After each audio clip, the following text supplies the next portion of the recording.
Bugün bir sual verəcəyik ki, bir çox müəllimlər bundan narazı olacaq. Kurikulum doğrudan da işləyir, yoxsa biz illərdir özümüzü aldadırıq? Bugün kağız üzərində olan təhsili deyil, sinif otağında olan reallığı danışacaq. Bu reallığı danışmaq üçün də həmkarım kurikulum təlimçisi Nəzrin müəllimə bizimlədir. Xoş gəlmisiniz Nəzrin xanım. Tamam, xoş gördük. Dəvətiniz üçün təşəkkür edirəm. Biz təşəkkür edirik ki, dəvətimizi qəbul edib gəldiniz. Nəzrin xanım, mən belə düşünürəm ki, bu kurikulumun ləğvini gözləyən təhsil işçiləri üçün, bu mövzunun müzakirə edilməsi üçün ikimizin də kurikulum təlimçisi olmamıza görə ən doğru insan bizik deyə düşünürəm ki, bu mövzunu biz müzakirə edə bilərik. Bu səlahiyyəti mən bizə verirəm. Nəzrin müəllimə, sizcə Azərbaycan məktəblərində kurikulum işləyir, yoxsa formal olaraq qalıbdır? Düzünü desək, məncə kağız üzərində işləyir, amma sinif otağında isə yox. Yəni nəzərə alsaq ki, bəzi müəllimlər kurikulumun fəlsəfəsinin aktiv metodlarından istifadə etməyə başladı, kurikulumu tez mənimsədi, yəni öz təlim-tədris prosesində buna yer verdilər. Amma bəzi müəllimlər isə hələ də o ənənəvi təhsildən kənarlaşa bilmirlər, kənara çıxa bilmirlər. Bu səbəbdən elə düşünürəm ki, bəzi məktəblərdə, bəzi siniflərdə, bəzi müəllimlər tərəfindən aktiv şəkildə işləyir, amma bəzilərində isə hələ də formal xarakter daşıyır. Sizcə kurikulum cəmiyyətdə niyə bu qədər narazılıq doğurdu? Əsl səbəb nə ola bilər? Bunun səbəbi olaraq bir neçə faktor düşünürəm mən. Əsas olanları sizə deyəcəm, yəni düşündüklərim içərisindən. Məncə narazılıq kurikulumun özündə yox, onun o tətbiq prosesinin mənimsənilməsində idi. Və belə düşünürəm ki, kurikulum bizim ölkədə artıq tətbiq olunmağa başlayandan etibarən çox sürətlə yayıldı, sürətlə inkişaf etdi və müəllimlər sanki o yeniliyi qəbul etmək istəmədi. Yəni düşünün ki, bir səhər oyanırıq və görürük ki, yeni nələrsə var və uyğunlaşmaq, alışmaq çətin olur və kurikulumda təhsildə tətbiq olunmağa başlayandan etibarən çox sürətlə yayıldı, inkişaf etdi və müəllimdən də tələb olundu ki, artıq bunu tətbiq etsinlər öz təlim proseslərində. Bu səbəbdən bəzi müəllimlər çətinlik yaşadı, tətbiqi mənimsəməkdə, onu icra etməkdə, yerinə yetirməkdə. Bəzi müəllimlər hələ də ənənəvi təhsil fikri ilə hələ də qaldılar, yəni kurikulumu qəbullanmaq istəmədilər. Yəni mənə elə gəlir ki, problem kurikulumda onun tətbiqindədir. Yəni insan ümumiyyətlə psixoloji olaraq, insan psixologiyası nədir ki, öyrəşdiyi şeydən aralanmaq, uzaqlaşmaq çətin olur. Yəni o alışdığımız şeyləri kənarlaşdırmaq, bir kənara qoyub yeni nəyəsə uyğunlaşmaq çətindir bizim üçün və kurikulumun da bu yöndə inkişafı və müəllimlərdən tələb olunan o istəklər, prinsiplər, strategiyalar müəllimlər artıq uyğunlaşmaqda çətinlik çəkdilər, çətinlik yaşadılar və mənə elə gəlir ki, əsas problem, əsas narazılıq bundaydı. İkinci olaraq onda görürəm narazılığı ki, kurikulumun mahiyyəti cəmiyyətə tam olaraq izah edilmədi. Yəni aydın deyildi. Nəyə görə tətbiq olundu, nəyə görə təhsil sistemimizdə bu yeniliyə üstünlük verildi, innovativ tədris nədir, təlim strategiyaları necə seçilməlidir? Tam olaraq mahiyyət olaraq bu açıqlanmadı və müəllim düşündü ki, mən öyrədim, yoxsa öyrənim. Yəni mən öyrədən olmuşam indiyə kimi, amma indi həm öyrənəcəm, həm öyrədəcəm. Nəyi öyrədəcəm, nəyi öyrənib öyrədəcəm? Yəni mahiyyətini tam olaraq izah olunmadığı üçün və birdən-birə bu yeniliyə addım attığımız üçün məncə narazılığa səbəb olanlar budur müəllimlər tərəfindən. Sözünüzə qüvvət bir şey vurğulamaq istəyirəm ki, çox doğru vurğuladınız ki, insan alışmışlığın kənarına çıxa bilmir. Bəli. İstər biznesin idarə olunması olsun, istər şəxsi inkişaf üçün hər zaman deyirik ki, əslində dəyişkənlik yaxşı bir şeydir. Yəni Mövlananın da bir sözü var ki, həyatın alt üst olar deyə qorxma, bəlkə alt üstündən daha yaxşıdır. Yəni bu təhsil alt üst elədir kurikulum. Alt üst olmağından qorxmamalıyıq bizə müəllim olaraq. Bəlkə alt üstündən daha yaxşıdır. Yəni sevərək yanaşsanız, öyrənməyə çalışsanız, müəllimlər ümumiyyətlə kurikulumu qaçan, kurikuluma mənfi mənada münasibət bəsləyən müəllimlər özləri dəyişməkdən qorxan müəllimlər oldu. Dəyişkənlikdən qorxdular, amma dəyişkənlikdən qorxmaq lazım deyil. Elə bəlkə də biz arzuladığımız versiya o dəyişkənliyin içindəki məndir. Buna görə də dəyişkənliyə, mən belə fikirləşirəm ki, açıq olmalıydı müəllimlər. Bəli, yeniliklərə açıq olmaq. Amma artıq illərdir ki, tətbiq olunur, illərdir ki, hələ də qəbul eləməyən müəllimlər var. O müəllimləri düşünsəniz, Nəzrin xanım, sizcə, düzünü deyək, kurikulum müəllimlərin işini asanlaşdırdı, yoxsa çətinləşdirdi? Mən asanlaşdırdığı yönündəyəm və düşünürəm ki, müəllimlər qəbul etsələr kurikulumdakı yenilikləri, işləri həqiqətən asanlaşacaq. Ya sadəcə siz dediyiniz kimi, bayaq da vurğuladığınız kimi bir şans vermirlər. Yəni kurikuluma, bu təlim prosesinə, bu tətbiqə bir şans vermirlər. Yəni necə ki, insan bəzən olur ki, ilk tanıdığı insanı yargılayır. Yəni düşünür ki, bu mənim üçün uyğun bir insan deyil. Yəni tanışlıqdan o qədər şad olmurlar. Amma müəyyən müddət sonra, hətta bir şans verəndən sonra o insanı yaxından tanıdıqca düşünürlər ki, yəni çox önyargılı davranmışam, əslində belə deyilmiş. Ona görə mən bu yöndə düşünürəm ki, o kurikuluma da o şans verilməlidir. Müəllimlər yəni kurikulumun dərinliklərinə getməyi bilməlidir, bacarmalıdır. Çünki bütün Avropa ölkələrində tətbiq olunur. Biz niyə kimdənsə geri qalaq? Yəni biz tamamilə yəni hər gün inkişaf etməkdə olan bir ölkəyik. İnkişaf edirik, edəcəyik, etmişik yetəri qədər də. Nəyə görə biz o ölkələrdən məsəl üçün kənarda qalmalıyıq? Niyə bizim təhsil sistemimiz seçilməlidir, fərqlənməlidir, hələ də ənənəvi olaraq qalmalıdır? Çünki nəzərə alsaq ki, indiki dövrdə şagirdlər, uşaqlar artıq çox innovativ şeylər istəyirlər. Əgər mən həmişə hər zaman deyirəm ki, bəlkə müəllimlərin xətrinə dəyəcək bu fikrim. Hər zaman deyirəm, əgər bir müəllimin dərsində şagird əlavə bir işlə məşğul olursa, cızmaqara edir, yoldaşına danışsa, bu problemi şagirddə tam olaraq axtarmaq lazım deyil. Deməli, dərs prosesi ona maraqlı deyil. Dərs prosesində idarə edən, aparan müəllim olduğuna görə, deməli, müasir yanaşmalardan istifadə etmədiyindən o müəllim şagirdə dərs prosesi maraqlı deyil. Çünki artıq dünya, yəni elə bir əsrə gəlib çıxmışıq ki, yenilənib, süni intellekt dövrüdür. Bu səbəbdən şagirdlər də artıq o dövrlə ayaqlaşan şeylər istəyirlər. Hətta kurikulumda da bilirsiniz ki, bir prinsipimiz var ki, tələb yönümlülük prinsipi. Dövrün tələbinə uyğun olmalıdır müəllim.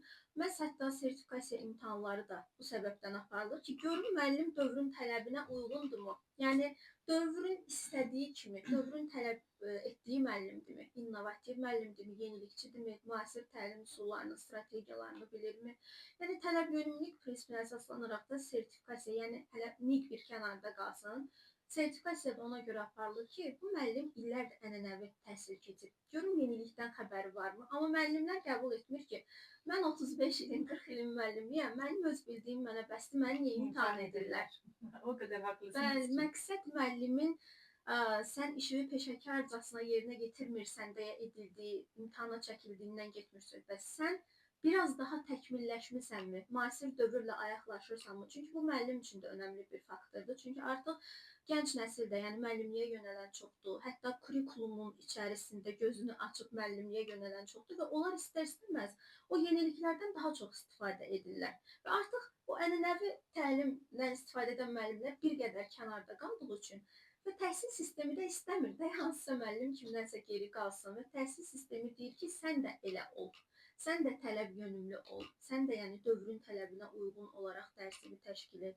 Yəni məncə, əgər müəllimlər kurikuluma bir şans tanısalar, həqiqətən də inkişaf edəcəklər. Həm özləri, həm dərs prosesləri, həm də şagirdi çox inkişaf etmiş şəkildə yetişdirəcəklər. Çox doğru vurğuladınız. Çünki dövr dəyişir, cəmiyyət dəyişir, insanlar dəyişir, insanların ehtiyacları dəyişir. Bu ehtiyaclara uyğun şəkildə davranmalıyıq. Hətta bəzən belə bir nüans olur ki, uşaqların tərbiyəsindən bağlı, indiki uşaqlar belədir, heyf deyildir bizim dövrümüz. Məşhur bir pedaqoqun sözü var ki, ən böyük tərbiyəsizlik yetişməkdə olan gənc nəsli öz dövrünə görə tərbiyə eləməkdir. Yəni bizim böyüdüyümüz sistemdə necə idi? Düz otur, boylanma, danışma, sən fikrini soruşmamadı və s. İndi biz bunu nəinki yuxarı siniflərə, 4-cü sinif şagirdinə də biz bunu deyə bilmərik.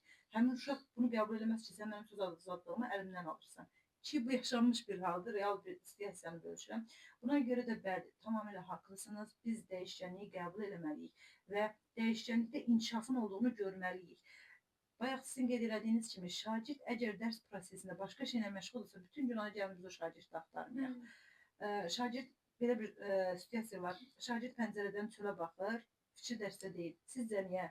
Çox rahat şəkildə biz bunun cavabını bilirik. Çünki çöldə gördük, sinifdə görünən daha maraqlı gəlir. Şagirdləri tanımalıyıq, diferensial yanaşmalıyıq ki, bu mövzuda biz saatlarla danışa bilərik. Amma mən nə izləyiciləri yormaq, nə də sizin vaxtınızı çoxalmaq istəmirəm. Nəzrin xanım, belə müzakirə edirik. Bəs onda belə bir sual doğurur. Bəs sizcə problem müəllimdədir, proqramdadır, yoxsa nəzarət sistemində, nəzarət mexanizmində?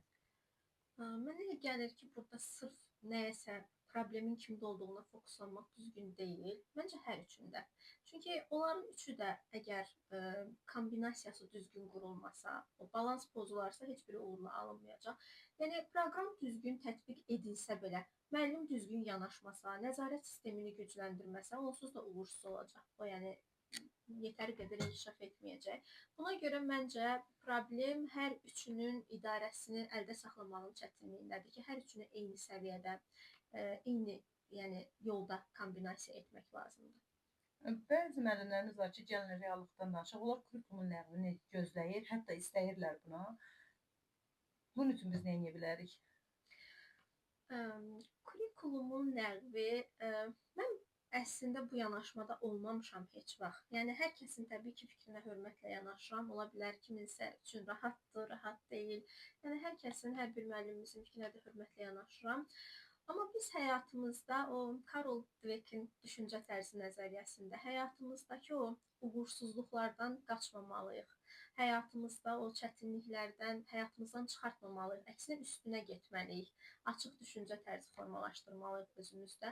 Yəni zaten cəmiyyət olaraq, insan olaraq bəzi insanlar var ki, həqiqətən də müəyyən bir məqsəd qoyurlar, deyək ki, nail ola bilmirlər, artıq o məqsədlərindən geri çəkilirlər. Yəni ikinci dəfə cəhd eləmirlər. Cəhd etmək belə istəməyənlər var ki, məndə alınmayacaq düşüncəsi. Onda alınır, onun potensialı var, amma məndə alınmayacaq. Yox, irsi keçib, onun atası əmsi belə irsi keçib deyil. Onda o savad, o bilik, o zəka var, amma məndə alınmayacaq. Yəni bunu bir müəllim olaraq məncə özümüzə yaraşdırmamalıyıq. Yeniliklərə açıq olmalıyıq hər zaman. Kurikulumun ləğvi bizim təhsil sistemimizə heç nə qatmayacaq, amma nələrsə aparacaq. Amma kurikulumun tətbiqi təhsil sistemimizi inkişaf etdirəcək, bizi yüksək səviyyəyə çıxardacaq. Bəzi ölkə olaraq bir çox ölkədən bəzi nələrəsə görə öndəyiksə, niyə təhsil sistemində geridə olaq və onların səviyyəsinə də gedib çata bilərik. Çünki bizim yetəri qədər peşəkar, savadlı həqiqətən müəllimlərimiz var ki, yəni məktəbdəki istər yanaşmaları olsun, istər öz ixtisas fənləri ilə o uyumluluqları olsun, yetəri qədər savadlı müəllimlərimiz var. Məncə müəllimlərin bacara bilməyəcəkləri heç nə yoxdur. Bu səbəbdən kurikulumun ləğvi təhsil sistemini geri salacaq inkişaf cəhətdən, şagirdi geri salacaq inkişaf cəhətdən, müəllimi də geri salacaq inkişaf cəhətdən. Amma kurikulumun tətbiqi həm təhsil sistemimizi öz səviyyəyə çıxardacaq, həm biz şagirdi inkişaf etmiş şəkildə, yəni yetişdirəcəyik, həm də özümüz inkişaf edəcəyik. Buna görə biz qaçmamalıyıq. Əksinə, yəni onun üstünə getməliyik, onun tətbiqini həyata keçirməliyik və özümüzü formalaşdırmalıyıq bu səbəbdən. Mən də belə fikirləşirəm ki, yavaş-yavaş bu dövr dəyişdikcə, yeni müəllimlər işə qəbul olduqca ki, çox doğru vurğuladı, çox potensiallı müəllimlərimiz var, yaş fərqi qoymadan. Amma mən belə düşünürəm ki, gənc müəllimlərimiz dayanmırlar. 90% gənc müəllim deyə bilərəm ki, dayanmırlar. Biz təlimlər keçiririk, şəxsi inkişaf üçün marafonlar və s. təşkil edirik. Müraciət edənlər çoxluq arzu olunardı ki, hər yaş kateqoriyası olsa, amma çoxluq adətən gənc müəllimlər olur. Gənc müəllimlərin dediyim kimi 90%-ni deyə bilərik ki, dayanmırlar, inkişaf edirlər, yenilik varsa öyrənməyə, tətbiq etməyə yönəldirlər. Amma mən belə düşünürəm ki, Sovet ideologiyasına görə müəyyən qrup yaş müəllimlərimiz var ki, bunlar kurikulumu qəbul etmək istəmirlər. Mənim təcrübəm mənə bəsdir. Aysan, neçə ilin müəllimiyəm. Məni imtahan edirlər. Bunu müəllimə hörmətsizlik kimi baxırlar, amma əslində belə deyil. Nə gözəl təcrübəli müəllimsiniz, nə gözəl səriştəli müəllimsiniz, savadlı müəllimsiniz. Girin sübut edin. Nə gözəl. Bu bizim üçün bir sübutdur da. Buna görə də mən belə düşünürəm ki, Nəzə xanım vurğuladığı kimi uğursuzluq varsa uğursuzluqdan qaçmayın. Hər işdə uğursuz ola bilərik, hər planladığımız nəndəsə uğursuz ola bilərik. Amma uğurlu olmaq üçün elə bu uğursuzluğa baxmaq lazımdır ki, o səhvlərimizdən nələr öyrənə bilərik. Bəli, tamamilə doğrudur. Yaxşı Nəzə xanım, onda belə bir sual verim. Sizə bir səlahiyyət verilsəydi, məktəbdə nəyi dəyişərdiniz?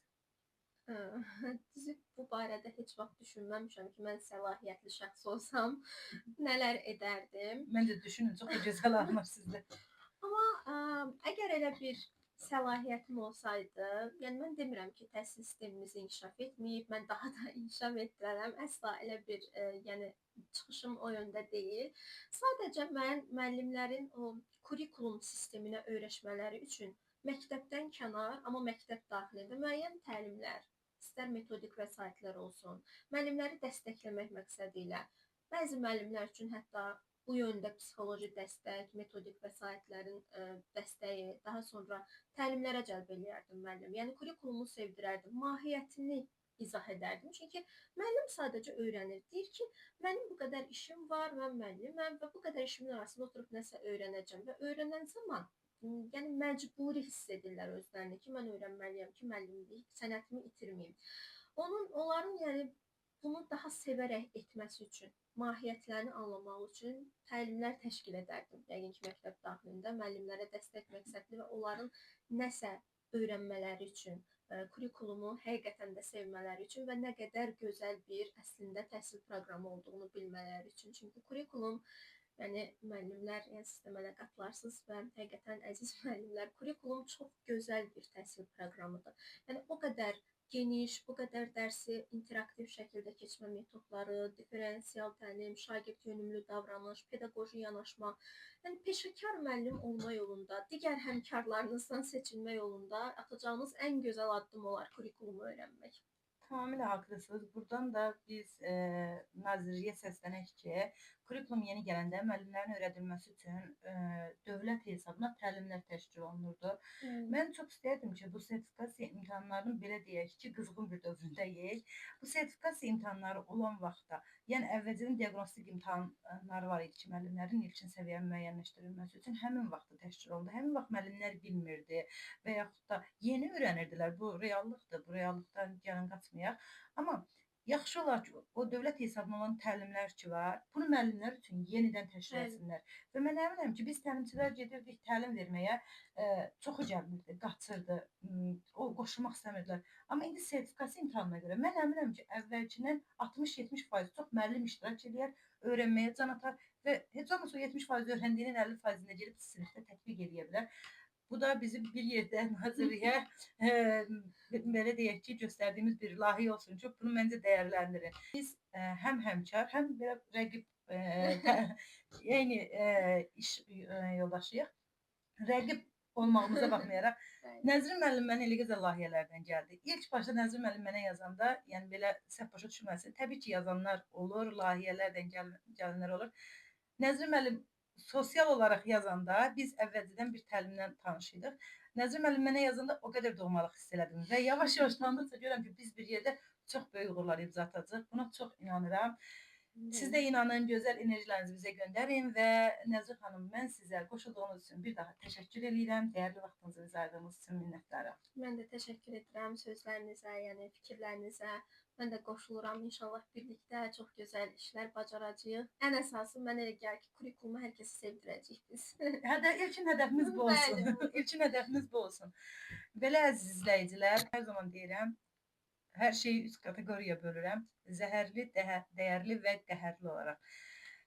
Mən bugün kurikulumun ləğvini gözləyən müəllimlərə səslənirəm və heç bir müəllimin nə zəhərli hesab eləmirəm. Qəhərli müəllimlərimiz var. Bunlar yeni işə qəbul olub, az sadılan müəllimlərdir. Biraz səbir olun. Zamanla o da öz yerinə düşəcək. Bütün müəllimlərimiz bizim üçün dəyərli olduğu üçün, bütün izləyicilərimiz bizim üçün dəyərli olduğu üçün yeganə videomuz bu video olacaq ki, mən bu kateqoriyaya ayırmayacağım. Çünki bütün Azərbaycan təhsilində bütün təhsil işçiləri və ən başda da müəllimlərimizin hər biri bizim üçün dəyərlidir. Amma sonda da bir şey vurğulamaq istəyirəm ki, bura cavabların verildiyi yer deyil. Bura sualların gizlədilmədiyi yerdir. Biz burada razılaşmaq üçün deyil, düşünmək üçün danışırıq. Bugün də hamı ilə razılaşmadıq. Amma bir şeyi açıq qoyduq. Düşünməkdən qaçmamaq lazımdır.